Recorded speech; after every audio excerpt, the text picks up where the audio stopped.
자, 역사를 가장 역사답게 가르친다고 자부하는 황연필입니다. 제가 이렇게 역사 유튜브 채널을 운영하면서 어떤 영화나 드라마 리뷰, 예전에 남산의 부장들은 정확히 리뷰가 아니었습니다.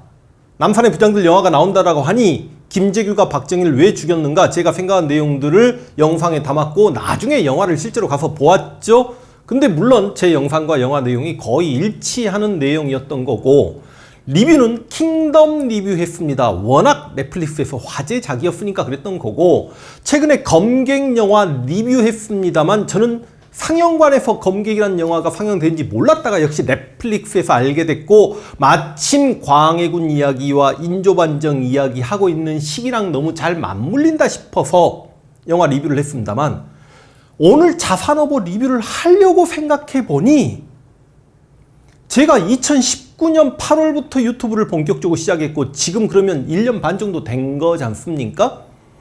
와, 1년 반 동안 이놈의 역병 상황 때문에 제대로 된 역사물 영화가 하여간 뭐 검객도 개봉되긴 했습니다만 제가 몰랐으니까, 제가 알기로는 하여간 이게 처음인 거죠. 그러다 보니까 야, 그랬구나. 1년 반 동안 역사물 영화가 제대로 상영이 되지 않았구나. 그럼 이 영화를 리뷰를 할 것인가 말 것인가 고민하다가 최소한 리뷰를 하려면 실제로 가서 보자. 근데 지금 정부가 5인 이상 집합금지 명령을 내리니 일단 다른 볼일 보러 가신 역바연 연구위원님도 계십니다만 4인 우리 역바연 대표 연구위원님과 저 그리고 우리 PD님 그리고 조교 선생님 네 분이서 가서 영화를 봅니다. 와, 오랜만에 간 극장에서 깜짝 놀랍니다. 무슨 좌석이 소파 좌석이고요. 뒤로 눕혀집니다. 팔 받침대가 올라옵니다. 와, 정말 대박. 그래서 너무 신나하면서 영화를 봤는데 생각보다 영화를 보는 분들이 많지 않았습니다. 극장에 저희 4명 말고도 다른 분들 4명 정도 계셨습니다. 그래서 영화 그냥 그런가 보다. 또 흑백 영화다 보니까 큰 기대를 하지 않고 봤습니다만, 개인적으로는 정략전 이야기가 영화로 과연 재밌을 수 있을까라는 생각을 가지고 보았습니다만, 영화를 보는 내내 하여간 보고 나서 저는 이렇게 이야기했습니다. 역대급 영화였다, 나에게는 진심. 그리고 역시 함께 역사를 공부하고 역사쟁이이신 선생님께서도 저와 생각이 같으셨나 봅니다. 이렇게 재밌는 영화는 몇 년 만에 본다. 우리 젊은 남성 PD님께서는 PD님께서 내가 너무 존칭하는 거 아니야 지금 너한테? 우리 PD님은 재밌었다, 좋은 영화였다. 20대임에도 불구하고. 우리 여성 조교 선생님은 재밌었는데 조금 길었다. 그렇지만 일반적으로 다들 좋은 영화였다라는데 입을 모았습니다. 그래서 이거 리뷰해야 되겠다. 그리고 이 시기 정조시대 그리고 훈조시대 넘어가면서 굉장히 역사적으로 할 이야기가 많았는데 이 영화 리뷰를 하는 과정에서 먼저 살짝 건드려도 되겠다. 그래서 어젯밤에 영화를 보고 바로 이렇게 오전에 영화 리뷰 촬영을 합니다. 영화의 역사적 사건들이 상당히 자세히 그리고 인물들까지 등장하기 때문에 제 이 설명을 듣고 영화를 보시면 훨씬 더 영화에 대한 이해도가 쉬울 거다라는 말씀과 함께 한번 자산어보 리뷰를 하겠습니다. 먼저 역사적 사건 이야기를 좀 해야 될 것 같습니다. 제가 지금 정약용 집안 가계도를 풀어놓았습니다. 여러분, 정약용이 정조 때 인물이라는 것 다 아십니다. 실제로 정약용이 식년시에 급제했고 정조 때 초계문신제라는 걸 시행합니다. 그러니까 왕이 스승된 입장에서 문신들을 재교육시키겠다라고 해가지고, 내가 여기서 정약용 이야기 들어가면 너무 깊어지는데, 문신들끼리 다시 한번 과거 시험을 치르게 만드는데 정약용이 또 수석을 하죠. 저는 정약용은 물론 정약용보다 300년 전도 앞서 인물입니다만 레오나르도 다빈치에 못지않은 조선의 천재다. 다방면에서 못하는 게 없는 양반이었다. 레오나르도 다빈치보다 유일하게 하나 못하는 건 그림만 조금 정약용 선생님께서 못 그리셨던 것 같다.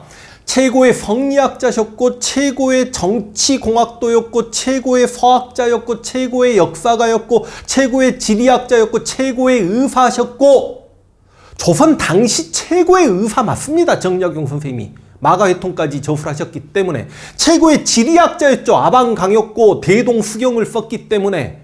그리고 최고의 한시, 실제로 여러분 역사적 인물 중에 가장 많은 한시를 남긴 인물이 바로 정약용 선생님입니다. 그러니까 이 정약용만 우리는 기억하고 있었는데 정약용과 같은 사건으로 유배를 갔던 정약전 이야기를 다룬 영화 보시면 일단 정약용은 다 압니다. 제가 여기서 나중에 여러분 제가 조선사 쭉 전개해 나가는 과정에서 정약용만 따로 영상 하나를 찍어야 되지 않겠습니까? 그런데 이제 여러분 이 가계도에서 이 모든 역사적 인물이 무슨 사건에 등장하냐면 신유박해라는 엄청난 박해가 있었습니다.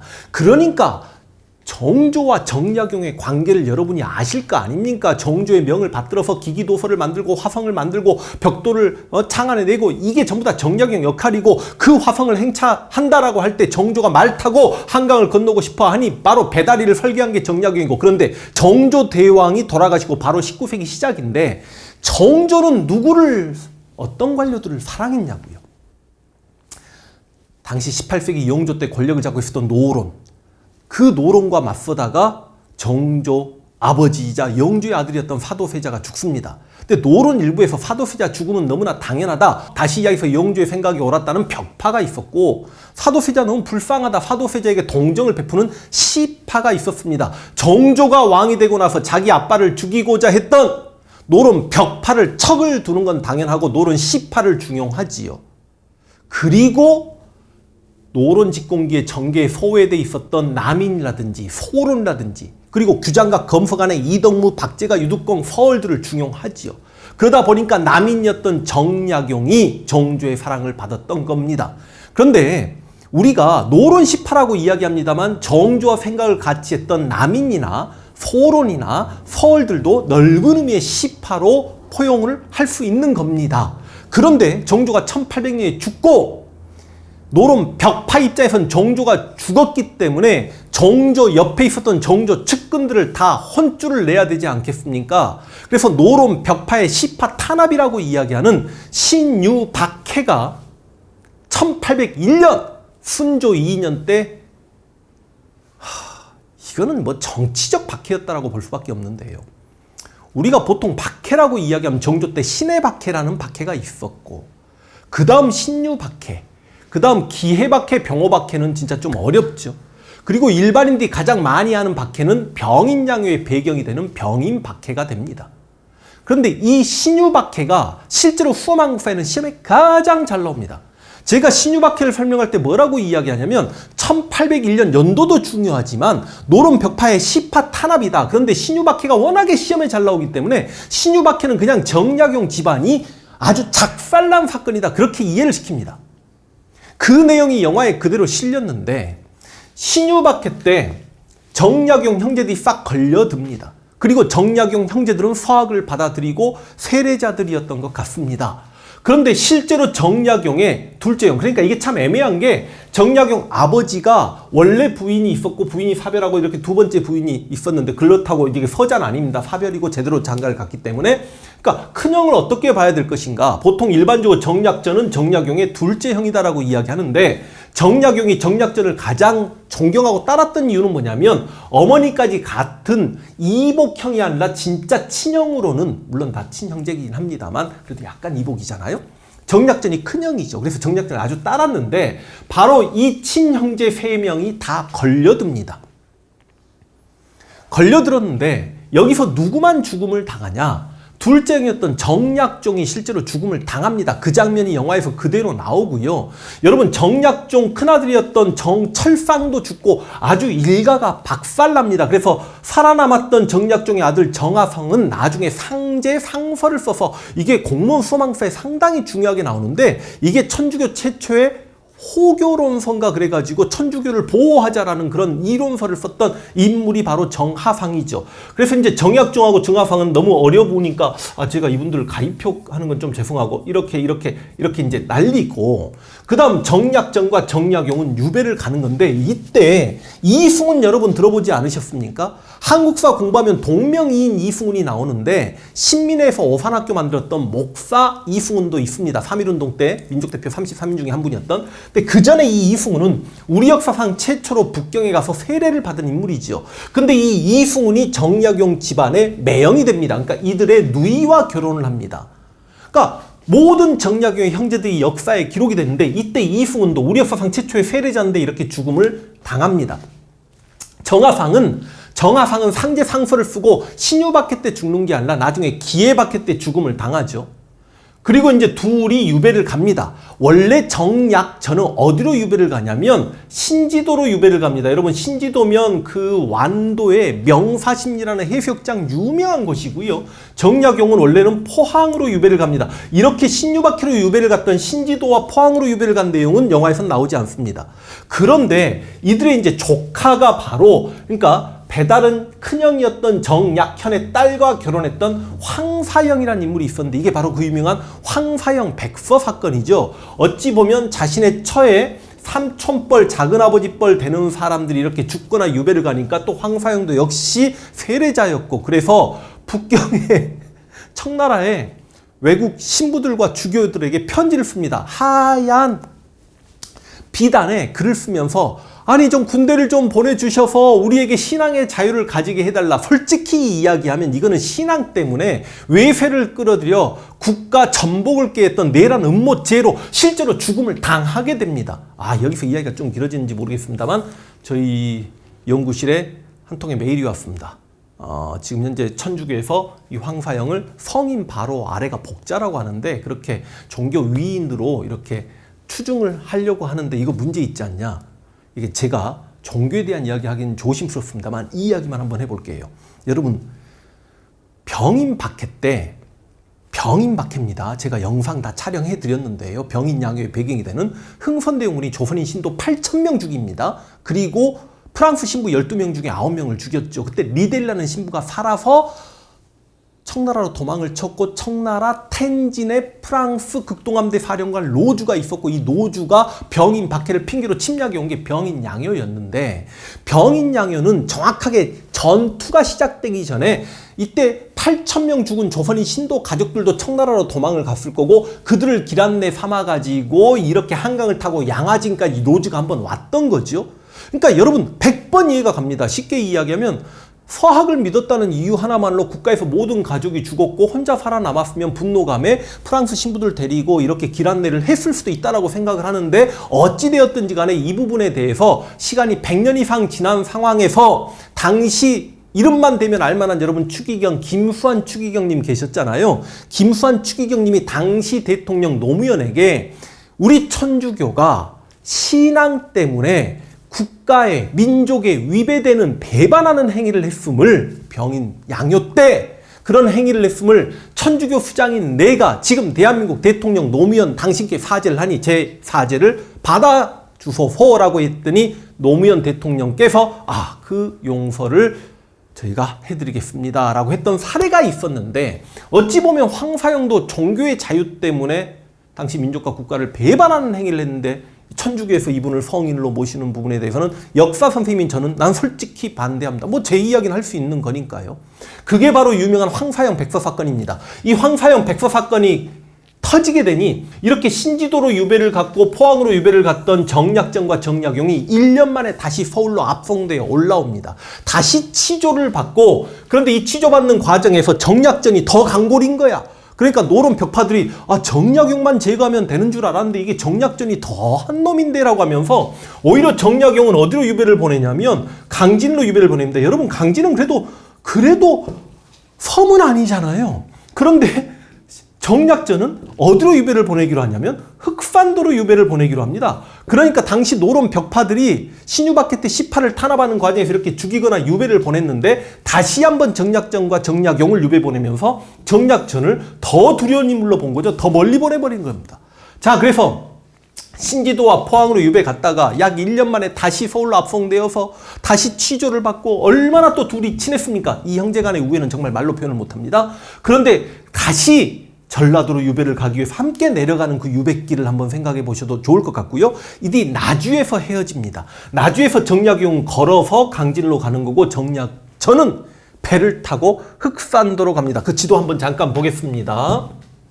지도를 보시면 이렇게 나옵니다. 여러분 여기가 나주죠. 그러니까 나주에서 서로 갈라져 가지고요. 목포에서 배를 타고 흑산도까지인데 여러분 만약에 진짜 바로 흑산도로 가면 이 거리가 실제로 여기 땅끝 해남이나 이쪽에서 제주도 가는 백길입니다. 그러니까 흑산도 유배는 이거는 당시에 조선에서 오지 중에 가장 오지라고 생각하면 됩니다. 여러분 제주도는 멀지만 그래도 땅덩어리도 크고 바닷길로 진짜 여러분 육지에서 제주도 가는 것과 육지에서 흑산도 가는 거리가 같다니까요. 그런데 처음부터 흑산도로 들어가지 않고 정략전은 일단 나주에서 내려와서 이제 배를 타고 영산포 막 이쪽까지 왔을 것 같아요. 그래가지고 여기 우이도로 갑니다. 그리고 여기가 흑산도입니다. 그리고 정약용은 강진으로 갔죠. 강진에서 그 유명한 다산초당에서 유배를 생활을 하잖아요. 다산초당이 이 정도가 됩니다. 예전에 이렇게 흑산도로 유배 가기 전에 정약전이 유배를 갔던 게 이 신지도입니다. 이 신지도가 명사심리 해수욕장으로 유명하고요. 제가 여러분 임진란 때 고금도 한번 설명해 드렸는데 이순신 장군의 마지막 3도 수군 통제령이 있었던 곳이 고금도다. 그리고 이순신 장군이 전사하시고 며칠간 묻혀 계셨던 곳이 바로 고금도다. 제가 영상도 한번 보여드린 것 같습니다. 여기 이제 신안이 이렇게 섬들이 많아요. 그럼 가장 유명한 게 이 암태도라는 곳이 있잖아요. 암태도 소작쟁이 하고 1123년에 나오는데 지금 여기에 천사대교라는 이 다리가 만들어져 가지고 이게 어마어마한 지금 관광지가 돼 있습니다. 자, 어찌됐든지 간에 정약전은 우이도까지 갑니다. 우이도에서 유배 생활하면서 재밌는 인물을 한 명 만납니다. 그게 바로 문순득이고 영화에서도 이 문순득이 나오더라고요. 이 문순득이 어떤 사람이냐면 우이도에 살고 있으면서 흑산도를 왔다 갔다 하면서 흑산도에서 홍어를 사다가 내륙으로 실제 인물입니다. 실존 인물이에요. 내륙으로 흑산도를 판매하는 사람인데 이 거리가 상당하잖아요. 흑산도 가려다가 태풍을 만난 거야. 태풍을 만나서 어찌어찌 해가지고 지금의 오키나와까지 간 겁니다. 그러니까 오키나와를 조선시대에 류큐라고 불렀습니다. 순간 지금 잠깐 생각이 안 날 뻔했는데 그 오키나와까지 끌려가가지고 오키나와에서 약간의 일본말도 좀 배우고 그래서 이제 배를 얻어 타고 돌아오려고 했는데 조선으로 돌아오려고 했는데 또 풍랑을 만나요. 이 문순득이 어디까지 가냐면 필리핀까지 갑니다. 필리핀 말을 배워요. 그래서 필리핀에서 다시 배 타고 오려다가 보니까 이게 너무 멀잖아. 배 타고 조선까지 오기가. 그러니까 필리핀에서 바로 중국으로 갑니다. 중국은 가깝잖아요. 필리핀에서 조금 더. 그래서 중국의 남쪽을 돕니다. 막 광저우, 홍콩 막 이쪽을 돌아가지고요. 북경까지 해가지고 와 자기 고향 조선을 찾아오는데 3년 반 걸렸던 인물이 바로 문순득이라는 인물이고 우이도에서 이 인물을 만나니까 정략전이 얼마나 재밌었겠습니까? 그래서 그 사람의 일대기를요. 글로 씁니다. 그게 바로 표해시말이라는 글입니다. 그래서 문순득과 함께 우이도에서 표해시말을 쓰고 나서 다시 이제 유배지가 이렇게 흑산도로 가게 됩니다. 흑산도 그러면 저는 흑산도를 못 가봤는데 함께 영화를 보셨던 우리 역바연 대표 연구위원 선생님께서는 흑산도를 가셨답니다. 선생님 오바이트 많이 하셨죠? 네.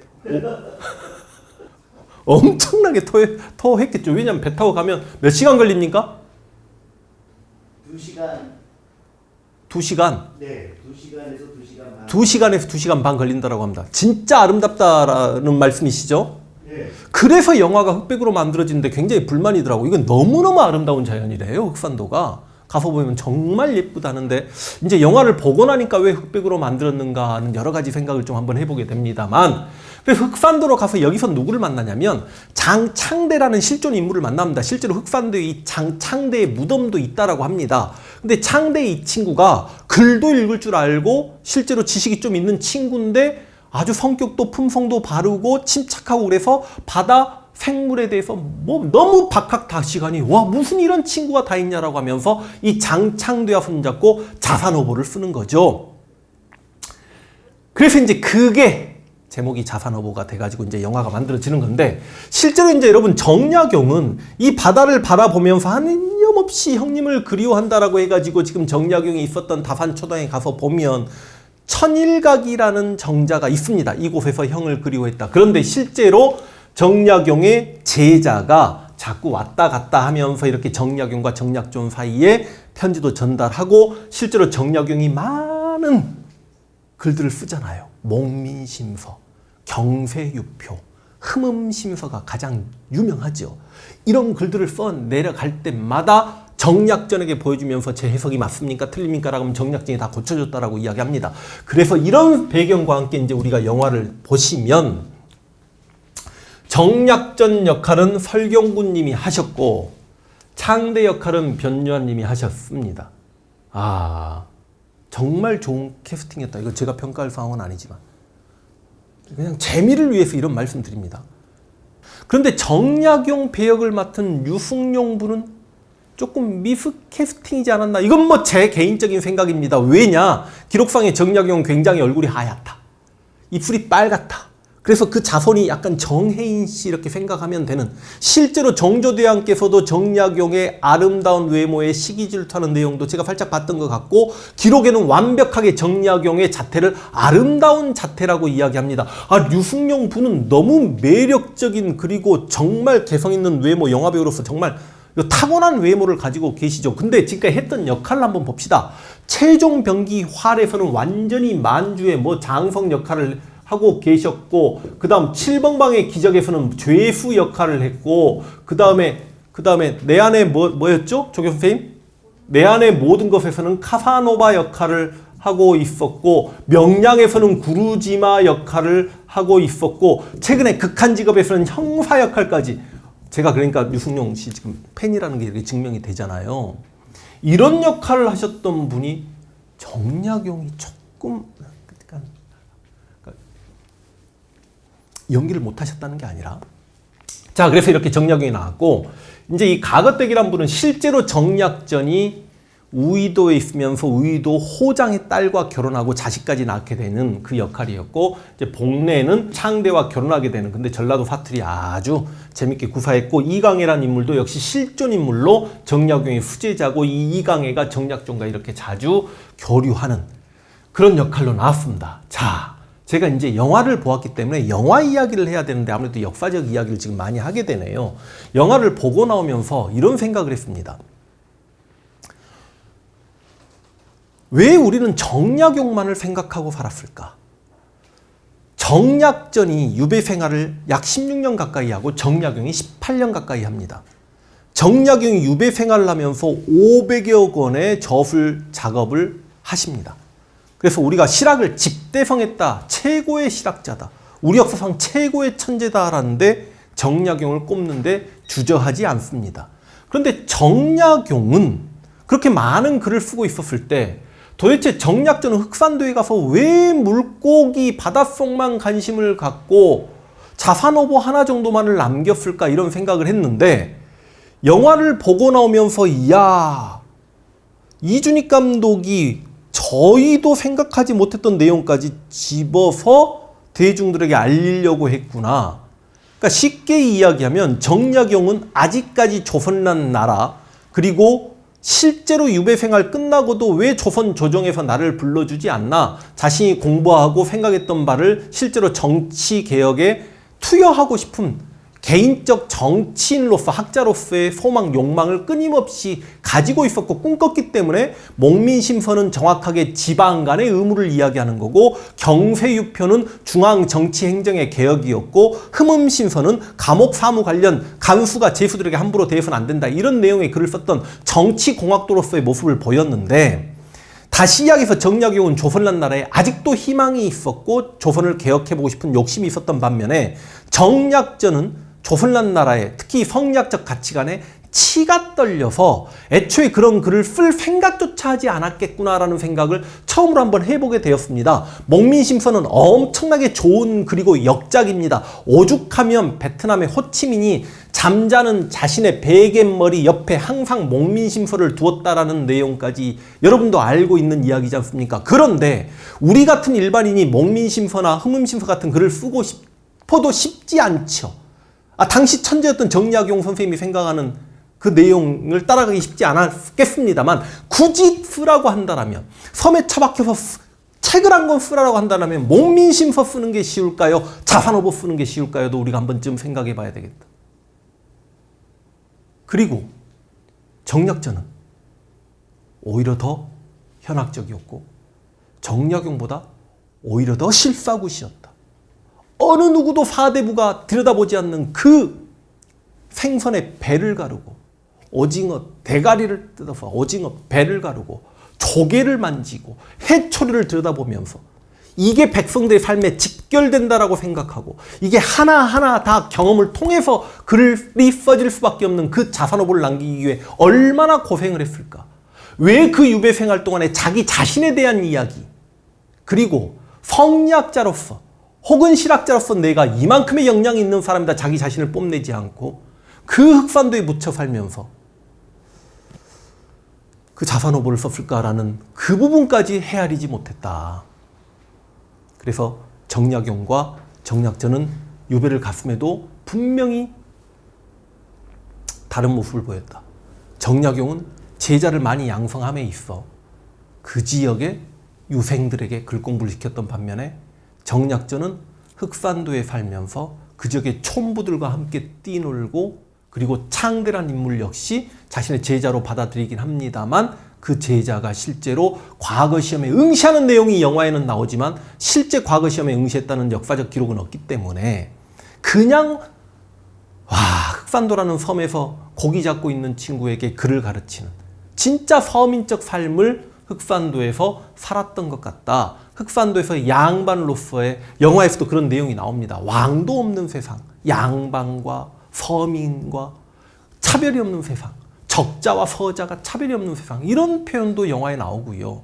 그리고 당시 18세기에서 19세기 넘어가면서 물론 영조 때 균역법이 시행되었음에도 불구하고 군포 문제 때문에 백성들이 너무나 고달퍼했던 내용을 창대란 인물이 과거 시험을 치르고 관직에 진출하기 직전에 어찌 보면 나주 목사 밑에서 일을 하면서 그 더러운 당시 조선의 여러 가지 문제점을 직접 보게 하면서 수승정약전이 이래서 세상과 연을 끊고 성리학과 담을 쌓으면서 정말 실사구시의 정신으로 촌부들과 어울려 살면서 자산업을 썼던 정약전의 위대함을 이 창대를 통해서 투영해냈던 그 정말 이 자산업의 영화는 대단한 영화였다. 그래서 저는 정말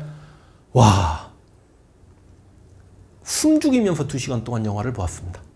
자, 죄송합니다. 이게 영화 리뷰가 아니라 완전히 역사 강의가 돼버리는데 그래도 자산어보 서문을 여러분들이 한번 이왕에 지금 30분 넘어갈 것 같은 거 보겠습니다. 자산이란 흑산이다. 나는 흑산로 유배되었다. 근데 이 흑산란 단어가 정약전 선생님은 너무 싫었던 거야. 흑산란 이름이 컴컴하여 두려우니 가족들이 편지에서 번번이 자산이라고 했다. 물론 당시에는 또 현산이라고 했다라는 주장도 있습니다만 그래서 거물연자 2개가 들어갑니다만 이때 이 자자가 지금 이 시기를 이야기하는 이 자자, 그러니까 현실을 이야기하는 자자라는 표현도 있습니다. 그래서 검다라는 말이다. 자산의 바다 안에는 오족이 매우 번성의 이름을 아는 자가 드무니 사물에 정통한 자가 마땅히 살펴야 할 바이다. 나는 이에 널리 섬 사람들을 찾아다니며 계보를 만들 생각을 하였는데 사람마다 각자 말이 달라 그대로 따를 수 없었다. 섬에 장차인데 덕술난 사람이 있어 문을 닫아 걸고 손님을 사용한 채 독실히 옛 서적을 좋아했다. 다만 집이 가난하고 책이 적어 손에서 책을 놓지 않았음에도 공부한 것이 폭넓지 못하였다. 하지만 성품이 조용하고 정밀해 무릇 직접 듣거나 본 풀과 나무, 새와 물고기는 모두 자세히 살피고 깊이 생각하여 그 생리를 알았으므로 그의 말은 믿을만 하였다. 나는 마침내 그를 불러들여 머무르게 하면서 그와 함께 연구하고 차례를 매겨 책을 완성하고 대단하지 않습니까? 조선의 4대부가.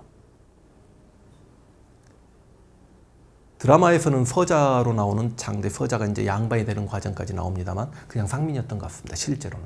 그 상민에게 물어보고 배워가면서까지 자산어보라고 이름을 붙였으며 이외에도 바다의 날짐승과 해초류까지 언급해 후대 사람들이 상고하고 증언할 자료로 삼았다. 다만 나는 고루하여 혹 이미 본초서에서 보았는데도 그 이름을 듣지 못하였거나 혹 옛날에 이름이 없는데 고중할 수 없는 것이 태반이었다. 그래서 단지 민간에서 부르는 이름에 의지할 수밖에 없었고 상수로 읽을 수 없는 것은 그때마다 감히 이름을 새로 지었다. 이로 인해 후세에 군자들이 이를 보완한다면 이 책이 병을 치료하고 이롭게 활용하며 지화를 다스리며 여러 사람들에게 참으로 응당 미천이 될 것이며 또한 이로써 시인들이 알지 못했던 것을 널리 참조하는데 보탬이 되게끔 하고자 할 뿐이다. 제가 자산어보 서문을 이렇게 읽어드리고 이제 영화에서는 정약용의 유배가 먼저 풀리고 아직 유배가 풀리지 않았던 정약전이 유배지에서 죽는 장면이 나옵니다만 실제로는 정약전이 먼저 죽습니다. 1816년에 정약전 선생님께서 돌아가시고 2년 후인 1818 1958년에 정약용의 강진 유배가 끝나서 고향인 남양주로 정약용은 돌아오게 됩니다. 근데 형님이 유배지, 실제로 우의도에서 죽긴 합니다만 우의도에서 죽었을 때 그 형님을 떠나보내는 정약용, 외로운 천지 사이에 우리 서남 정약전 선생만이 나의 직이었는데 이제는 잃어버렸으니 앞으로 비록 터득한 바가 있더라도 어느 곳에 입을 열어 함께 말할 사람이 있겠느냐. 나를 알아주는 이가 없다면 차라리 진작에 죽는 것만도 못하다. 아내도 나를 알아주지 못하고 자식도 나를 알아주지 못하고 형제 종족들이 모두 나를 알아주지 못하는 처지에 유일하게 나를 알아주는, 그러니까 유일하게 정약용의 학문을 이해하고 정약용에게 가르침을 줄 수 있었던 우리 형님이 돌아가셨으니 슬프지 않으랴. 영화 자산어보를 보시면 실제로 제가 예전에는 항상 이야기했던 정약용이 유배 생활했던 강진 다산초당에서 백년사라는 절이 나옵니다. 백년사 유채꽃 필 때 가시면 정말 아름다운데 그 다산초당 가는 길이 굉장히 아름다운 길이다. 유홍준의 문화유산 답사기의 첫 번째 편에 바로 유홍준 선생님께서 영남대학교 학생들을 데리고 가장 먼저 답사를 했던 게 바로 강진 백년사에서 다산초당 가는 길이고, 그곳에 동백꽃이죠. 동백꽃 필 무렵에 가면 동백꽃이 너무너무 예쁩니다. 진짜 좀 뻥치면 동백꽃이 사람 얼굴만하게 핍니다. 근데 그 가장 아름다운 길이라고 해서 제가 최근에 갔습니다만 옛날에 감동은 오지 않더라고요. 이유가 뭔가, 최근에 우리 도시 주변에 너무너무 좋은 공원들이 많이 생겨났기 때문에 우리 눈높이가 조금 높아진 것 같습니다. 그런데 그 영화상에 보면 그 백년사 주지, 해장 스님까지 잠깐 나오죠. 이 백년사 주지가 또 정약용과 학문적 교류를 했던 사람이고, 그래서 여러분이 강진 다산초당에 가시면 백년사 가는 길을 왔다 갔다 하면서 정약용이 백년사로 이 길을 다니고 해장 스님과 학문적 교류를 했구나. 근데 그 영상까지 살짝 나오고 해장 스님까지 나오는, 그러니까 영화 2시간 동안에 정약용과 정약전에 대해서 다룰 수 있는 내용을 다 다뤘던 아주 정말 역사물로는 제가 지금까지 보았던, 저는 지금까지 관상이 최고의 역사물 영화라고 생각했습니다만 관상을 뛰어넘는 정말 아름답고 미학적인 영화 한 편을 만들어 주셔서 영화 자산어보 정말 대단한 작품이었다는 말씀과 함께 이렇게 영화 리뷰를 마칠 수 있도록 하겠습니다.